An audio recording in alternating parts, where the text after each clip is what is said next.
이 성경에는 이 물질에 대한 이야기를 사실상 많이 하고 있어요.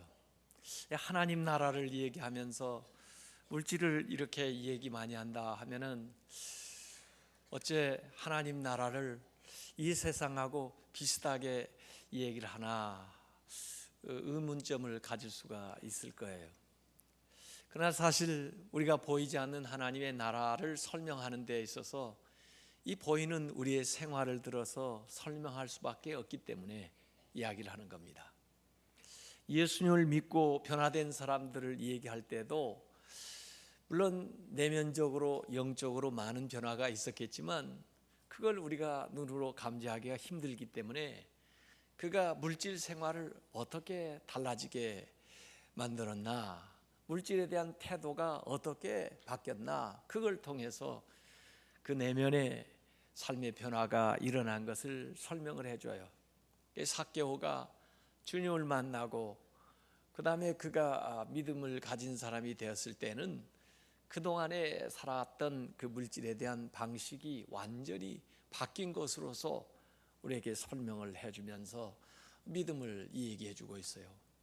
초대교회도 많은 성도들이 은혜 받고 믿음 생활했다는데 그걸 아주 단편적으로 설명할 때 자기의 재산을 가지고 나와서 다른 사람, 어려운 사람들에게 나눠줘서 그 어려운 시기에도 부족한 사람이 하나도 없었다, 그런 이야기로 그들의 믿음 생활의 모습을 표현을 해주는 겁니다. 그래서 어찌 보면은 우리의 믿음이라는 것은 물질 생활을 통해서 드러나고 또 물질을 활용하는 태도를 보면 정말 믿음을 가지고 있는 사람인지 은혜를 받고 살아가는 사람인지를 볼 수 있다 하는 얘기예요. 그래서 예수님의 비유는 하나님 나라에 대한 이야기를 많이 얘기하면서도 실제적으로 그 비유 안에는 물질을 어떻게 다루며 물질에 대한 태도가 어떤지 그걸 따라서 하나님 나라를 많이 설명을 해주고 있습니다. 오늘 비유도 역시 마찬가지죠. 청지기, 그 청지기 가운데 좋은 청지기들도 많이 있을 텐데 이 불의한 청지기의 얘기를 들어가지고 물질에 대한 설명을 우리에게 해주고 있어요. 우선 좋은 청지기를 들으면서 본을 받아서 이렇게 해라 그러면은 더 좋을 텐데 왜 이렇게 불의한 청지기를 들어가지고 설명을 할까요? 아마 충성스럽고 착하는 정말 모범적인 사람을 데려다가 설명을 해도 얼마든지 설명을 할 수 있을 거예요. 그런데 그런 사람을 내놓고 얘기를 하면은 우리가 어떤 면에서는 나는 저 사람보다 못하니까 또 저 사람보다 부족하니까 그렇게 못하는 것에 대해서 좀 합리화할 수도 있을지 몰라요. 그런데 오늘 예수님은 우리가 세상적으로 볼 때 좀 불의하다 생각하는 이런 사람을 내놓고 이 사람에게도 배울 게 있다, 이렇게 얘기하면 오히려 아마 충격으로 와 닿을 거고, 아니 저 사람도 그런 정도 하는데 내가 그렇게 못해서야 되겠느냐 아마 하는 생각을 더 하게 되겠기 때문에 이 반어법적으로 이런 사람을 예를 들어서 설명하지 않나 이런 생각을 해요. 그럼에도 불구하고 이 본문을 읽어보면 이해하기가 쉽지가 않아요. 주인이 이 불의한 청지기 책망을 하면서 낭비한 것에 대해서 문책을 해서 그 다음에 해고를 시키는 이야기가 앞에 나오는 반면에 뒤에는 오히려 그가 한 일을 칭찬하면서 본받으라고 얘기를 하니까 왜 이렇게 주인이 일관성이 없나 생각을 해서 이 이야기가 이해하기가 쉽지가 않죠. 왜냐하면 우리 기본적으로 가지고 있는 고정관념은 한번 못된 놈은 항상 못됐다 이렇게 생각을 하는 거예요. 그래서 그 사람이 행동을 바꾸고 생각을 좀 바꿔도 믿어주지를 않아요. 그래서 그가 뭘 잘했는지 잘못했는지 그냥 다음에는 영 그냥 기대를 하지를 않고 또 새롭게 봐주지를 않으니까 그러는데, 오늘 이 주인은 그에 대한 평가가 사실 달라진 건 사실인데, 그 평가는 이 불의한 청지기의 삶이 그렇게 변화됐다는 것이거든요. 그래서 지난번 잘못한 것도 지적했지만 지금 달라져서 잘된 것도 칭찬을 해주는 그 면이 있어요. 그래서 우리가 그걸 잘 구분해 가지고 봐야 이 말씀이 혼돈이 안 되죠. 더구나 이 교훈은 대중을 상대로 한 설교라기보다는 제자들에게 하신 말씀이에요. 제자들. 그러니까 우리끼리 하는 얘기예요. 우리끼리 얘기하는 겁니다. 얘들아, 너희들 나를 잘 따르고 내가 너희들 신임하는데 말이야. 그런데 우리가 어떤 때는 세상 사람만 또 못한 때가 있단 말이야. 너희들 세상 사람은 해도 이런 면은 배워야 된다. 심지어 악한 녀석들 하는 거 봤지. 그런데 그 사람들한테도 이런 면은 배워야 된다. 너희들이 무시하는 애들이 행하는 요것은 너희들이 배워야 된다. 제자들에게 얘기해 주는 거예요. 그래서 이 비유라는 것은 전체 얘기를 다 놓고 보면은 좀 이해되지 않는 측면이 있을지 몰라도 이 비유를 들어서 말씀하시려고 하는 예수님의 의도를 따라서 읽게 되면은 그 말씀을 이해할 수가 있게 되는 거예요. 예수님이 비유를 드는 목적도 그런 거예요. 어려운 얘기를 쉽게 설명하기 위해서 하나의 그 단편적인 그 예수님이 말씀하시려고 하는 의도를 따라서 그 이야기를 활용하는 거죠. 그래서 이것을 우리가 한번 잘 봐야 되는데, 그러면 예수님은 뭘 배우라고 그러나, 뭘 칭찬하셨나? 위기 상황에서 그 사람이 일을 처리하는 방식을 주목해서 보고, 그게 세상적인 일이라 할지라도 그것을 너의 믿음 생활에 활용해서 너희들이 살아가라 하는 얘기를 하고 계시는 거예요. 특별히 8절에 나오는 저가 이를 지혜롭게 하였으니, 이 지혜라는 말, 이 좋은 말을 이 옳지 못한 청지기에다가 쓰니까 또 혼돈이 일어나요. 그런데 우리말의 그 지혜라는 것은 참 좋은, 소피아 그러면 좋은 말인데, 그러나 이 여기에서 쓰고 있는 지혜라고 하는 원어는 프로니모스라고 되어 있는데, 이 프로니모스의 우리 한국말의 정확한 번역을 한다 치면은 분별력 있게, 그런 말일 수 있고요. 그 말도 역시 좋은 뜻이죠. 그러나 이 말에는, 프로니모스에는 약삭 빠르게 그 뜻이 들어있어요. 또는 교활하게라는 뜻이 들어있어요. 이 프로니모스라고 하는 말을 예수님께서 다른 데서 활용을 하신 적이 있는데, 너희는 비둘기처럼 순결하고 뱀처럼 지혜로라 할 때 프로니모스를 썼어요. 그때 뱀이 지혜롭다, 이 긍정적인 좋은 걸로만 얘기해 주기에는 좀 뱀이 지혜로워? 뭐라고 말해야 더 어울려요? 뱀이 교활하다 그렇게 얘기야. 그러니까 영악하다 이렇게 아마 번역하면은 더 맞는 뜻이 될 거라고요. 그런 겁니다. 그래서 이 세상 사람도, 이 악하게 살던 사람도 자기가 닥칠 그 새로운 상황에 기민하게, 교활하게, 영악하게 대처를 했던 거, 그것을 잘 새겨보라는 거예요. 세상 사람들도 이 변화에 기민하게 잘 대처해서 살아가는데, 어째 하나님을 믿는 사람들이, 나를 따르는 너희들이 그렇게 둔하냐, 그렇게 모르느냐, 이런 말씀을 하는 거죠. 그래서 8절에 예수님께서 이렇게 얘기했어요. 이 세대의 아들들이, 아까 그 불의한 청지기도 이 세대의 아들이죠. 이 세상 사람들이, 예수를 안 믿는 사람들이 자기 시대에 있어서는, 이 세상 삶에 있어서는 빛의 아들 예수 믿는 우리들보다 더 지혜롭게 행한다. 이 프로니모스, 교활하게, 더 기밀하게 대처해서 자꾸 앞서가는 것 같아요. 예수님은요, 여러분들이 하늘나라 가시는 것도 원하시지만 이 세상에서도 여러분이 잘되고 주도하기를 원하시는 거예요. 그러다 보니까 이 세상 현실 속에서 너희들이 비둘기처럼 순결해야 되지만은, 그러나 때로는 이 뱀처럼 지혜로운 것들도 배워야 된다 하는 거예요. 그것을 더구나 신앙생활에 잘 응용해서 살아야 된다. 영적으로 활용할 수 있어야 된다. 이렇게 얘기를 하는 거죠.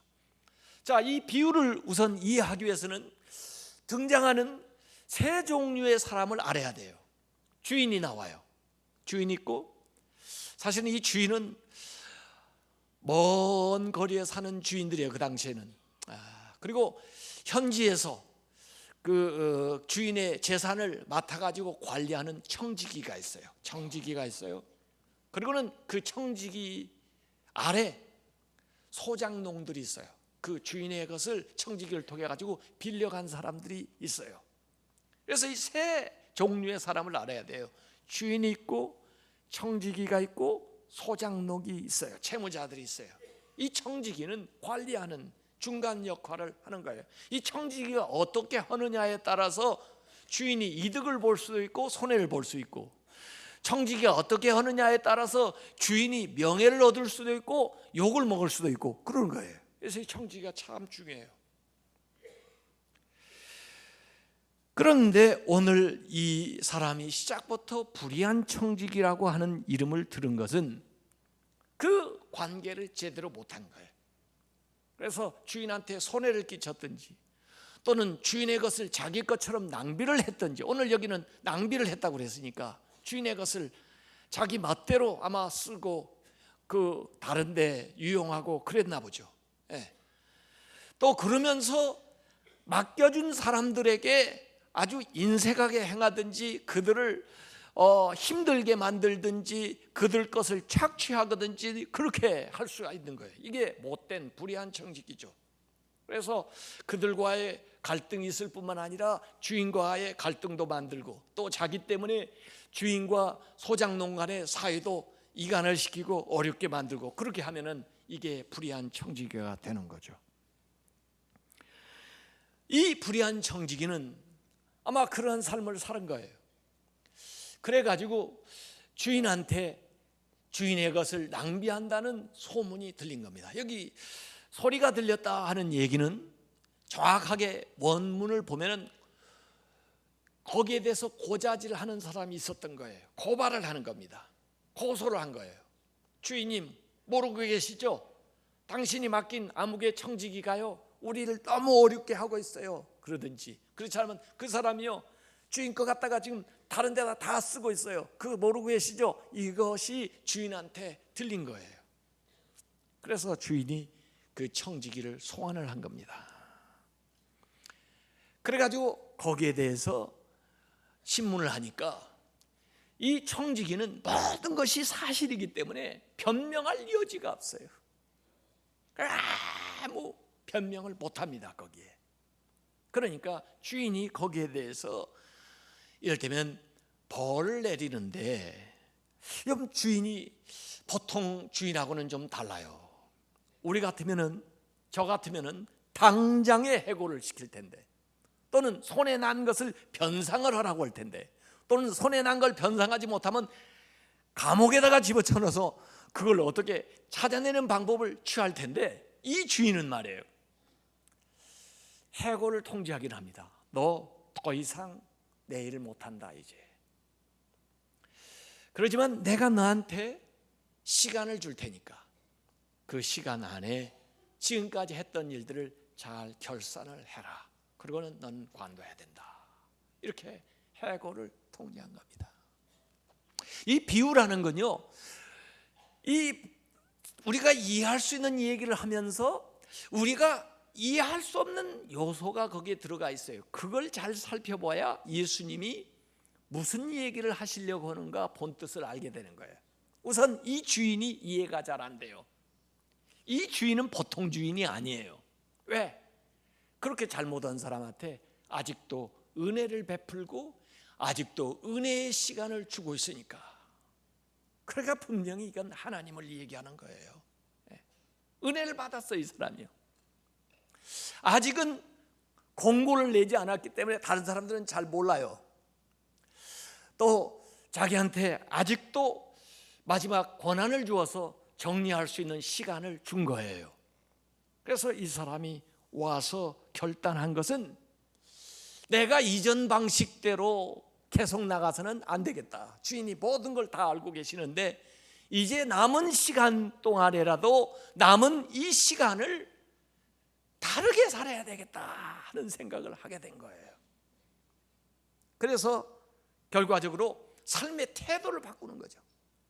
이전에 살던 방식과 다르게 살아가는데 이 삶의 방식이 어쩌면 주인이 자기에게 대한 것처럼 은혜의 방식으로 다른 사람을 대하기로 생각한 거예요. 은혜를 베풀기로 생각을 한 거예요. 그래서 주인에게 빚진 사람을 불러 모은 겁니다. 우선 한 사람을 불러가지고 너 얼마나 빚졌지? 그랬더니 네, 제가 올리브 오일 기름을 주인한테 100마를 빚졌습니다. 그랬더니 너 여기 앉아서 증서에다가 50마리라고 써라. 50을 탕감을 해준 거예요. 또 다른 사람 너는 얼마를 빚졌지? 네, 밀을 100석을 빚졌습니다. 그랬더니 너 여기 앉아서 80이라고 쓰라 이게요. 20을 탕감을 해준 겁니다. 이게 횡령이 아닌 게 50을 탕감을 해주면서 그 대신 뒤로 나한테 10만 주라 이렇게 했으면 횡령인지 그렇게 하지는 않았어요. 20을 탕감해 주면서 나한테 현찰로 10석만 가져와 그러지는 않았어요. 횡령은 아니에요. 자기에게 주어진 권한 이걸 가지고 행사를 해요. 제가 이 설교를 했더니 우리 은행 지점장을 지내신 장로님이 저한테 와서 목사님 그게 세상에서도 세틀먼트라는 게 있는데 빚진 사람들 은행에서 이렇게 불러가지고 빚을 탕감을 해줘요. 왜냐하면 이전에 이자도 냈고 그랬으니까 그렇게 해서라도 그 대출금을 회수하는 게 낫지 그걸 떼는 것보다 더 낫잖아요. 그게 사실은 주인의 뜻이기도 하죠. 그래서 그걸 칭찬한 것 같아요. 그렇게 말씀했는데 그 말도 일리가 있어요. 어쨌든 이 사람은 이렇게 그들에게 은혜를 베푸는 거예요. 그동안에는 그 자기 입속을 챙기던 사람이 자기에게 주어진 권한과 시간을 가지고 다른 사람들에게 베푸는 삶을 사는 거예요. 이전에는 낭비하는 삶을 살았던 이 사람이 이제는 앞날에 대한 준비를 하는 삶을 살게 된 거예요. 그리고 자기가 주인에게 지금 받은 은혜대로 다른 사람들에게 은혜를 베푸는 것을 시행해보고 있는 거예요. 사실 이것이 주인의 뜻이기도 하거든요. 원래 주인은 청지기에게 그런 걸 기대합니다. 누가복음 12장 42절에 보면은 주인이 청지기에게 기대하는 것이 있어요. 주께서 이르시되 지혜 있고 진실한 청지기가 되어서 이 주인에게 그 집 종들을 맡아, 여기 세 종류의 관계가 나오잖아요. 청지기, 주인, 종들을 맡아서 그 종들에게 때를 따라 낭식을 나눠줄 자가 누구인가? 이 청지기는 중간 역할을 잘해야 돼요. 종들을 잘 부리고 또 그들도 살 수 있게 하고, 그래서 주인에게 영광이 돌아가고 명예가 돌아가게 하는 역할을 이 청지기가 하는 것을 주인도 기대를 하고 있는데, 이제서야 이 사람이 제정신이 들어서 그런 일을 하는 거죠. 아마 이 탕감해 줄 때 무슨 말을 했는지 여기에 나오지를 않으니까 추정해 보건대, 아마 당신이 그래도 그동안 열심히 살았으니까 내가 참 가지고 있는 권한으로 당신에게 이만큼 탕감을 해준다, 그렇게 얘기할 수도 있고, 사실 주인이 참 좋은 주인이신데 주인의 뜻이 요새 어렵고 힘드니까 뭔가 좀 사람들에게 살 수 있는 길을 마련해 주라, 그런 말씀이 계셔서 내가 주인의 뜻을 받들어서 너에게 이렇게 하는 것이다, 그렇게 얘기할 수도 있을 거고, 하여간에 여러 가지 이유로 이전과는 전혀 다른 태도로 이들을 대하면서 베풀어 주는 거예요.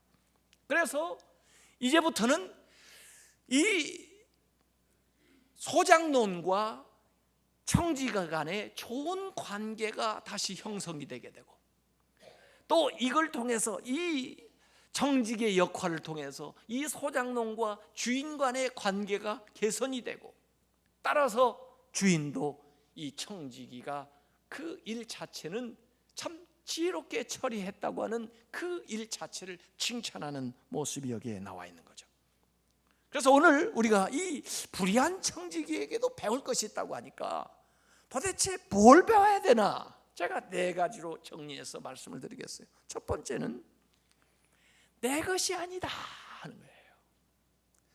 이 청지기는 분명히 알고 있는 것이 내가 지금 가지고 있는 것이 내 것이 아니다. 내가 행사하고 있는 이 권한이 사실은 내 영원한 권한이 아니다. 나에게 맡겨진 것이고 나에게 일시적으로 주어진 것이고 그 다음에 이것이 끝날 날이 있다는 거예요. 그래서 주인과 청지기의 관계가 아주 분명하게 여기 비유에 나와 있어요. 제가 신학교 때부터 법정 스님의 무슨 무소유도 읽어보고 그랬는데요, 이 기독교하고 불교하고 근본적으로 다른 게 있어요. 이 불교는 무소유, 비워내는 것을 자꾸 주안점을 두고 이 얘기를 하죠. 이 소유에 대한 것 때문에 모든 것이 오니까 이 소유 자체를 비워내야 된다. 그래야 번뇌도 사라지고 그렇다는 얘기를 하는데, 기독교는요, 비우는 거 문제가 아니라 비우는 것 다음에 잘 채워야 된다는 걸 얘기하고 있어요. 이 소유의 문제에서 더 나아가서 존재의 문제를 얘기하고 있어요. 존재, 어떤 존재가 될 거냐, 이걸 얘기하는 거예요. 그래서 기독교는 소유냐 무소유냐 이게 문제가 아니고, 어쨌든 우리는 하나님의 것을 다 맡았다는 거예요. 누구나 다. 아무리 여러분이 비운다고 해도 뭔가는, 여러분 육신이든 또 여러분이 누리는 시간이든 여러분의 가정이든 뭔가는 주어져 있다고요. 가지고 있는 게 있단 말이에요. 이게 내 것이 아니고 주인의 것이다 하는 거예요. 맡았다는 거예요. 그래서 이 맡은 것을 주인의 뜻에 어떻게 잘 따라 쓸 거냐 이거예요. 우리가 형통하는 게 뭐냐면 주인의 뜻을 따라 살아가는 게 형통이에요. 금년에 형통하시기 바랍니다. 금년에 형통하는 것은 주인의 뜻을 따라 살아가는 거예요. 이게 청지기의 형통이에요. 제 뜻대로 사는 게 형통이 아니에요. 그건 잘못되는 길이에요. 잘못될 가능성이 많은 길이에요. 그래서 우리는 내 것 가지고 하나님을 섬긴 적이 없어요. 하나님의 것을 가지고 우리가 하나님을 섬기는 거예요, 우리가. 예? 그래서 이 청지기는 주제 파악을 분명히 하고 있습니다. 내 목숨, 내 자녀, 물질, 직장, 재능, 이 모든 것이 내 것 같지만 내 것이 아니다 이거예요.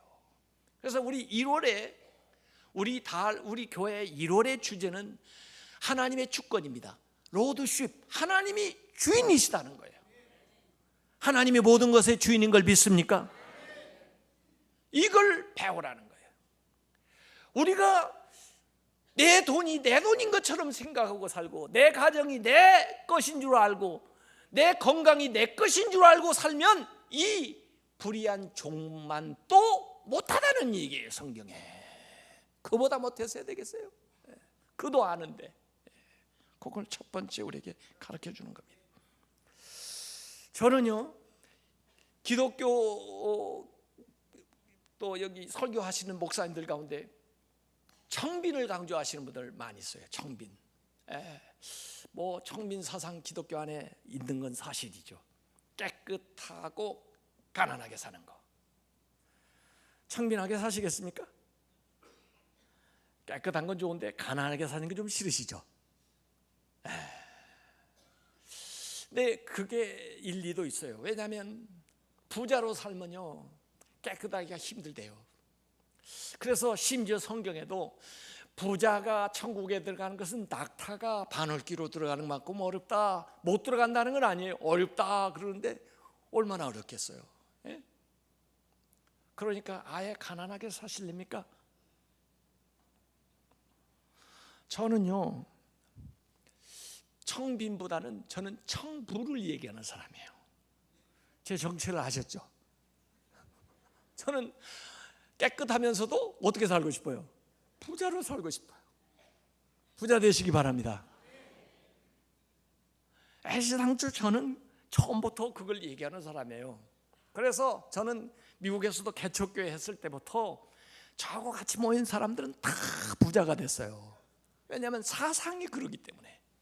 부에 대해서 너무 부정적인 시각을 가진 사람은 일단 부자가 될 가능성이 없습니다. 그건 분명히 아셔야 돼요. 그래서 어떻게 뭘 가르치는가를 잘 보고 따라다니세요. 그런데 솔직히 말해서 부자가 돼서 잘 믿기는 진짜 어렵습니다. 여러분이 아시잖아요. 지금 한국교회가 그걸 그대로 보여주고 있잖아요. 우리 한국교회가 어려울 때는 잘 믿었습니다. 가난할 때는 열심히 기도했습니다. 광야 생활 잘한 거예요. 광야 생활은 어차피 없는 생활이에요. 그러나 그 광야에서 살다가 죽으라는 게 아니에요. 하나님은요, 광야는 훈련을 시키는 거고 진짜는 가난에 들어가는 거예요. 가난은 어떻게 되는지 아세요? 모든 게 풍부해요. 그런데도 잘 믿을 수 있나? 이게 시험입니다.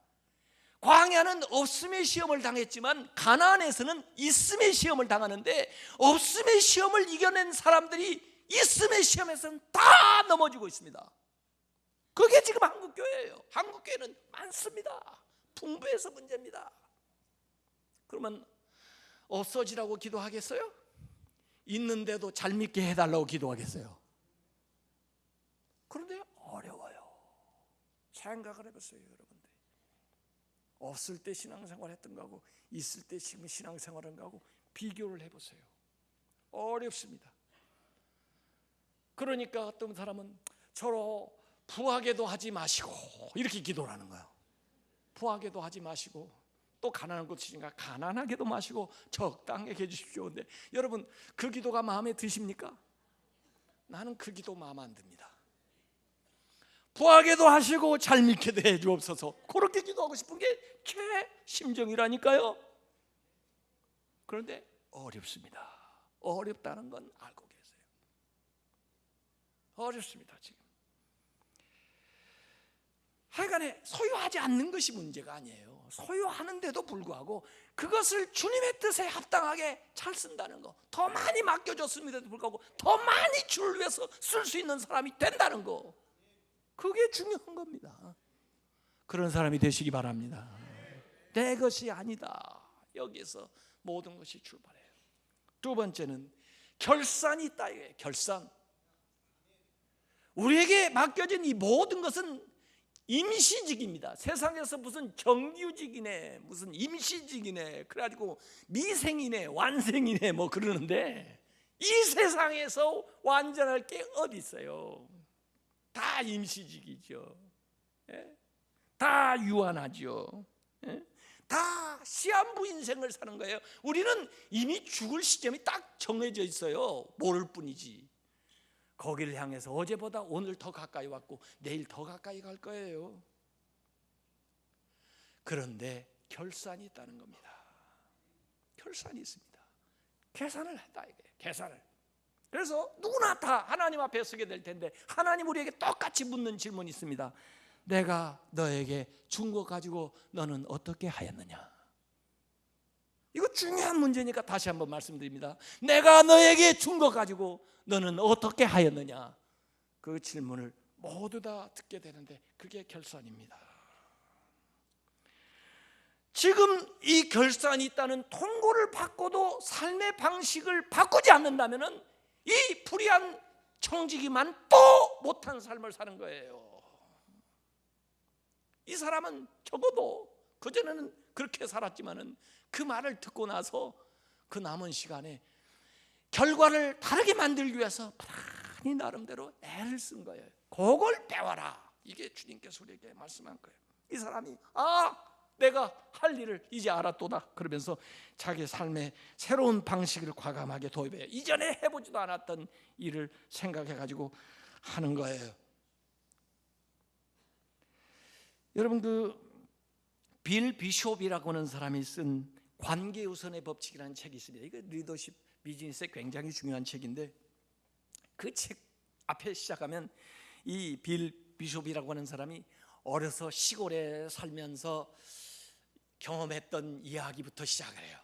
그 시골에는 아마 저수지가 있고 그 저수지 이쪽에서 저쪽으로 가는 다리가 없기 때문에 이 배로 나룻배를 타고 이동을 했나 봐요. 거기에 두 나룻배 사공이 있는데 론이라는 사람과 밀턴이라는 사람이에요. 그런데 배가 얼마나 넓고, 그 다음에 그냥 엔진 모터 소리도 크고 불편한지 말이에요. 냄새도 많이 나고 그런지, 그래도 두 사람이 딱 족점하고 있고 그 배가 비슷비슷하니까 다른 선택의 여지가 없는 거예요, 사람들이요. 그래가지고 그 두 배를 이용할 수밖에 없어요. 그런데 그 두 사람이 항상 경쟁적으로 일을 하는데 좀 다른 게 있어요. 론은 일주일 내내 일하는 반면에 밀턴이라는 사람은 일주일에 이틀은 쉬는 거예요. 뭘 하는지 몰라도. 그러면 이 밀턴이 쉬는 날은 론은 손님이 두 배나 많아지니까 수익을 더 올리는 거예요. 그리고 3년이 지났습니다. 이 밀턴이 뭘 하고 있는지를 몰랐는데 3년 만에 이 밀턴이요, 멋있는 배를 가지고 나타났습니다. 2년 동안 자기 창고에서 배를 만들고 있었던 거예요, 이 사람은요. 그래서 더 편안하고 안전한 좌석, 그리고 짐을 놓을 수 있는 선반, 또 더 빠르게 가면서도 조용한 모터, 이런 걸 장치하고 더 많이 사람들이 탈 수 있도록 공간도 더 큰, 그리고는 한쪽 편에다가는 음료수도 마실 수 있는 냉장고까지 딱 비치해가지고 나타나니까 뭐 누가 론의 배를 타려고 그러겠어요. 다 이 밀턴의 배를 타는 거죠. 그 하루아침에 이 론은 자기 잡을 잊어버린 거예요. 그래서 할 수 없이 그걸 갖다가 고물상에다가 배를 넘기고는 말았다는 얘기로부터 시작되는 거예요.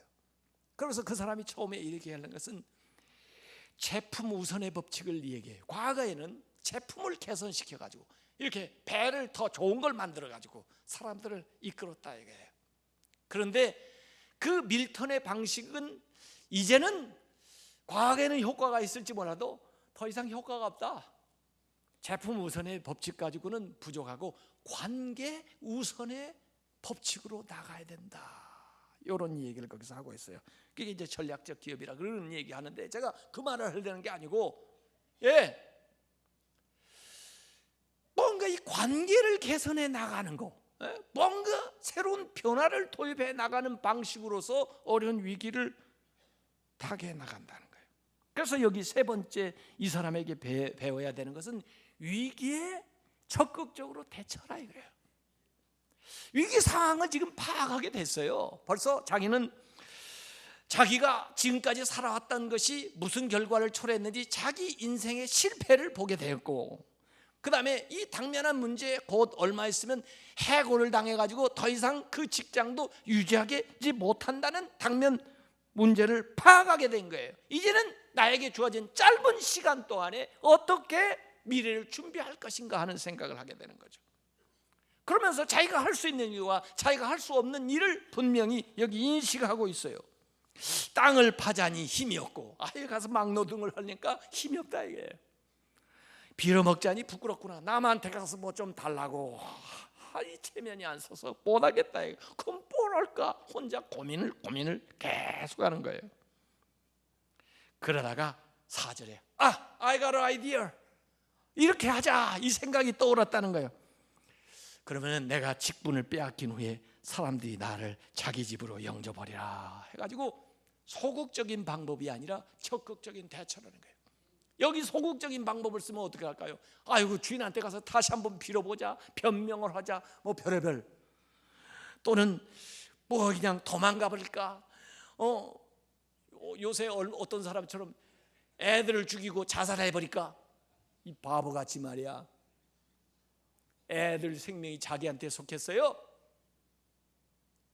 인간의 목숨이 물질보다 못해요? 정말 어리석어요. 이 사람은 적극적인 방식을 택했는데, 나한테 주어진 권한을 활용하자, 남은 기간이라도. 그래서 이전에는 이자를 더 받아내는 데 힘썼다면 이제는 탕감을 해줘버리자, 이제는 그들에게 좀 베풀자, 이제는 주인의 뜻을 따라가지고 좀 관용의 정치, 은혜의 그 방법을 도입해보자, 이렇게 생각한 거예요. 그래가지고 그가 한 것은요, 한번 따라서 해보세요. 남의 것으로 인심 쓰기. 그것도 못해요. 다시 한번 따라서 해보세요. 남의 것으로 인심 쓰기. 남의 것으로 인심 못 써요? 이번에 기도원에서도 나와서 식사들을 하는데 말이에요, 많이 퍼주더라고. 왜? 자기 것이 아니니까. 막 퍼주는 거예요. 더 먹으라고 또 갖다 줘요. 왜? 자기 것이 아니니까. 남의 것으로도 인심 못 써요? 그러면 당신 거 가지고 어떡하겠어? 남의 것 가지고도 인심을 못 쓰면 어차피 우리가 가진 게 다 남의 것이에요. 다 주인의 것인데 그걸 가지고 못 써요? 여러분이요, 못 쓰고 죽은 돈이 다 낭비하는 돈입니다. 여러분이 죽기 전에 다 쓰고 죽어야 됩니다.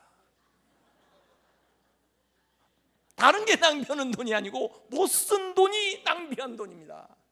정말입니다. 가서 한번 계산을 해보세요. 얼마나 있나.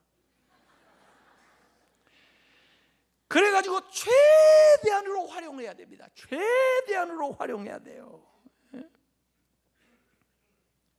이 사람이 횡령한 거 아니에요. 다른 쪽으로 옮겨가지고 꼼쳐놓은 게 아닙니다. 탕감해 주는 겁니다. 그것도 자기 것도 아니고 주인 것인데 남의 것으로 인심을 써요. 물질로 마음을 사는 겁니다. 이게 보험 들어놓는 거예요. 이게 보험 들어놓는 거예요. 단기적인 보험일 수도 있지만 영원한 보험일 수도 있는 거예요. 이게 낭비해서 준비로 가는 거예요. 이게요, 모으는 것에서 베푸는 것으로 가는 거예요. 이걸 배워라. 이것도 못 배우면 걔들 너희들이 무시하고 욕하지 걔들보다 못한 거예요. 너희들이 제자들을 보고 하시는 말씀이에요. 제자들 보고 지금요. 마지막 네 번째는 상유의 가치에 투자하라는 거예요. 지난주에도 우선순위를 정해가지고 그의 나라와 그 의를 구해라 이런 말씀을 드렸는데요, 상유의 것, 물질보다 상유의 것은 사람의 마음이에요. 사람의 마음보다 더 우선한 것은 하나님의 나라예요. 이 사람은 최소한 믿음이 없었는지는 몰라도 최소한 사람의 마음을 사는 것이 이 물질보다 소중하다는 것은 알았어요. 우리는 믿음의 사람이라면 하나님의 나라가 이 세상보다 소중하다는 정도는 알고 살아야죠. 그러지도 못하면 뭘 배워요? 뭘 알아요? 여기 물질을 가지고 물질 관계에서 인간관계로 나가는 거예요. 인간관계에서 하나님과의 관계로 나가야 되는 거죠. 우리가요, 상유의 가치를 위해서 하유의 것을 투자하는 거예요. 이게 물질로 마음을 사는 거예요. 물질을 또 다른 데다 옮겨놓는 빼돌리는 방식이 아니라니까요. 그래서 9절에 보니까 불의의 재물로 친구를 사귀라는데, 여기 또 이해하기가 어렵게 표현하는 말이 불의의 재물이란 말이에요. 불의의 재물로 친구를 사귀라 그러니까 좀 헛돈이 되는데, 이걸 영어 성경에 아주 정확하게 번역을 해놨어요. Worldly wealth, 세상적인 부 말이에요. 불의의 재물이라는 게 뭐냐면 세상적인 부예요. 이걸 왜 불의의 재물이라고 얘기했냐면 참된 부하고 구별을 하기 위해서 여기다 얘기했어요. 참된 부는 하늘나라의 부요함이거든요. 하나님 나라의 부요함하고 이 세상의 부요함이 항상 일치하는 게 아니에요. 이 세상의 부요하지만 하늘나라에 가난한 사람이 있어요. 어리석은 부자, 어리석은 부자 비유가 나오잖아요. 이 어리석은 부자, 여기 바로 누가복음 16장에도 이어서 부자와 나사로 비유가 나오는데, 이 부자와 나사로에 나오는 이 부자, 이 부자는요, 세상에는 부여하지만 worldly wealth, 세상에는 불의한 재물에는 부여하지만은 하늘나라는 아무것도 없어요. 나사로는 세상에서는 가난하지만 worldly wealth, 이건 가진 게 없지만은 하늘나라에 부여한 사람이에요. 그 구별을 하기 위해서 여기 참된 부하고 월들리 뷰를 얘기했지만 이걸 좀 더 정확하게 얘기하면 세상적인 부예요.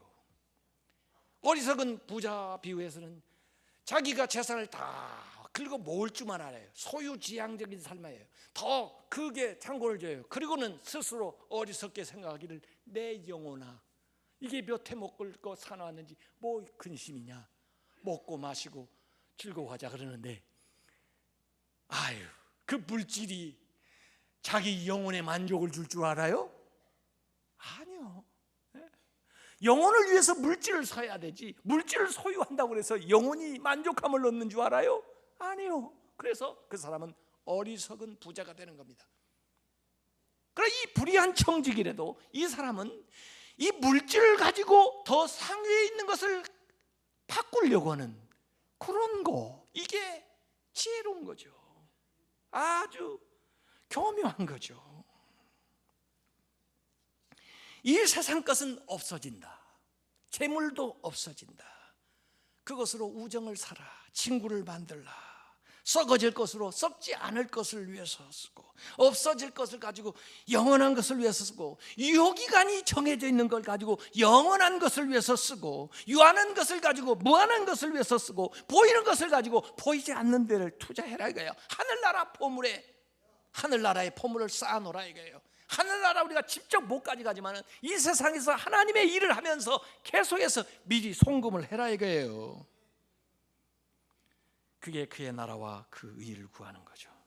그것도 못하면 어떻게 하나님 나라를 너에게 주겠냐, 그 신령한 재물을 너에게 어떻게 주겠냐, 이런 말씀이에요. 여러분, 그 얼마 전에 돌아가신 그 애플 창업자 스티브 잡스라는 사람 있죠. 그분은 말년에 유명해졌고, 그 다음에 또 돌아가시고 나서 또 유명한 사람이에요. 그분이 신앙생활을 했는지 안 했는지 저는 잘 모르겠어요. 그렇지만 그분이 자신은 명문대학에 나오지도 못했는데 세계 명문대학이라는 스탠포드 대학에 가가지고 졸업식 때 행했던 연설문이 있어요. 명문이에요, 명문. 한번 그걸 유튜브에 들어가서 들어보세요. 참 기가 막힌 연설을 했던데, 그 연설 중에 마지막 파트, 세 번째 파트를 제가 한번 읽어드릴게요. 세 번째는 죽음에 관한 것입니다. 저는 17살 때 이런 경구를 읽었습니다. 매일을 인생의 마지막 날처럼 산다면 언젠가는 꼭 성공할 것이다. 이 글은 저에게 감명을 주었고, 저는 그날 이후 33년간 매일 아침 거울을 보면서 제 자신에게 질문을 던졌습니다. 오늘 내 인생 마지막 날이라면 오늘 하려는 일을 내가 하고 싶을 것인가?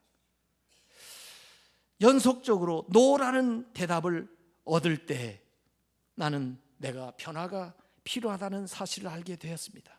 내가 곧 죽는다는 생각은 인생의 결단을 내릴 때마다 가장 중요한 도구였습니다.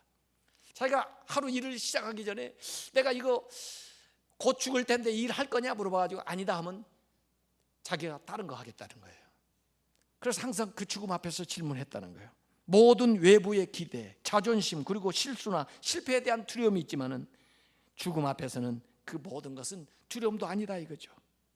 죽음 앞에 서면은 오직 진실로 중요한 것들만 남기 때문입니다. 죽음을 생각하는 것은 무엇을 잃을지도 모른다는 함정에서 벗어나는 최고의 방법입니다. 여러분은 이미 알몸입니다. 그러므로 마음을 따라가지 못할 이유가 없습니다. 저는 1년 전쯤 암 진단을 받았습니다. 아침 7시 반에 검사를 받았는데 췌장에 악성 종양이 뚜렷이 보였습니다. 그때까진 췌장이 뭔지도 몰랐습니다. 의사들은 그것이 거의 틀림없이 치료할 수 없는 종류의 암이라고 말해주었습니다. 또 3개월 내지 6개월밖에 살 수 없다는 거였습니다. 이 사람이 억만장자인데도 3개월 내지 6개월밖에 이제 못 산다 이거예요. 주치의는 집으로 돌아가 심전 정리를 하라고 했습니다. 죽음을 준비하라는 의사의 간접적인 표현이었습니다. 그것은 내 아이들에게 앞으로 10년 동안 해줄 말을 단 몇 달 안에 해야 된다는 말이었고, 가족들이 임종을 받아들이기 쉬워지도록 매사를 정리하라는 말이었고, 작별 인사를 하라는 말이었습니다. 나는 하루 종일 그 처방대로 살았습니다. 이런 경험을 해보니 죽음이 때론 유용하다는 것을 머리로만 생각하고 있을 때보다 더 확실하게 말할 수 있습니다. 아무도 죽길 원하지 않습니다. 천국에 가고 싶다는 사람들조차도 거기 가려고 죽고 싶어 하지는 않겠죠. 하지만 여전히 죽음은 우리 모두의 최종 목적지입니다. 아무도 피할 수 없죠. 그리고 그래야만 합니다. 왜냐하면 삶이 만든 최고의 발명이, 이 사람도 엄청나게 많은 것들을 발명한 사람이 아니에요. 그런데도 이런 얘기해요. 삶이 만든 최고의 발명이 죽음이니까요. 죽음은 삶의 변화를 주도하는 존재입니다. 죽음은 새 것에게 길을 내어주기 위해서 헛 것을 청소해 줍니다. 야, 죽음을 이렇게 표현을 잘할 수가 있을지 모르겠어요. 죽음은 새 길을 내주기 위해서 헛 것을 청소해 주는 거라는. 지금 당장은 여러분이 새 것이지만 그리 멀지 않는 훗날 여러분도 헛 것이 되고 사라질 것입니다. 너무 연극처럼 얘기해서 미안하지만 엄연한 사실입니다. 여러분의 시간은 한정되어 있습니다. 따라서 다른 사람의 삶을 사느라 시간을 낭비하지 마십시오. 가장 중요한 것은 여러분의 마음과 직관을 따르는 용기를 가지라는 것입니다. 마음과 직관은 여러분이 되고 싶어하는 바를 이미 알고 있습니다. 결론적으로 얘기합니다. 여러분, 이 불의한 청지기에서도 우리가 뭘 배워야 되느냐? 내가 주인이 아니라는 거, 그리고 내 시간이 얼마 남지 않았고 결산이 있다는 거, 이 변화는 이 상황에서 내가 삶을 변화시키고 새롭게 대처해야 된다는 거, 그리고 나에게 주어진 것이 있다면 지금보다 더 상위에 있는 가치를 위해서 부지런히 바꿔둬야 된다는 거, 그걸 이 불의한 청지기에서 배우시고 오늘 청지기 주일을 맞이하면서 이러한 삶을 살아서 주님께 진정으로 칭찬받는 착한 성지기, 충성스러운 정지기, 선한 정지기들 다 되시기를 주님의 이름으로 축원합니다.